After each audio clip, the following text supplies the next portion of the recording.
আপনি যদি শাবনূরকে সত্যি দেখে আসেন, এখন শাবনূর তো বুড়ো হয়ে গেছে, চলে না, এখন চলছে মাহিয়া মাহি, এরপরে যে ফারিহা না কে জানো, নুসরাত ফারিহা, এরে যদি আপনি দেখে আসেন এই কাশিমপুর বাজারে, আপনি কি নামাজের ভেতর আলহামদুলিল্লাহ রাব্বিল আলামিন পড়বেন, না মনে মনে ভাবলেন যে কি দেখলাম?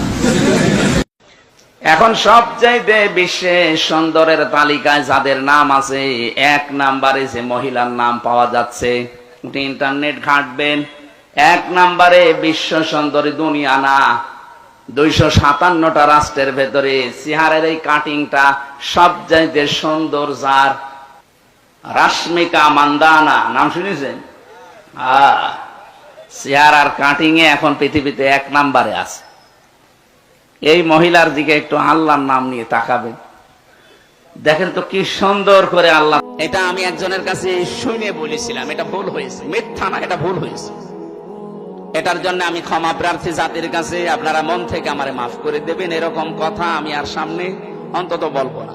কুষ্টিয়ার এক বক্তা এমন এক মহিলার নাম বলেছে যেটার নাম জন্মের পরে শুনি নাই।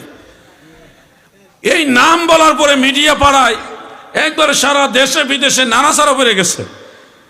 মানে আশ্চর্যের বিষয়টা হলো, এই বক্তা কোরআন হাদিসের বয়ান না করে, কোরআনের তাফসির না করে মানুষদেরকে বলতেছে সে সারা বিশ্বে 1 নম্বর সুন্দরী, 1 নম্বর মডেল।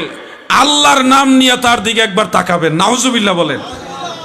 এটা বলার পরে আমি মিডিয়া ফেসবুকে দেখলাম অনেক জেনারেল শিক্ষিত লোকেরা কয় আমরা ওই হুজুর না কইলে উনার নামই জানতাম না।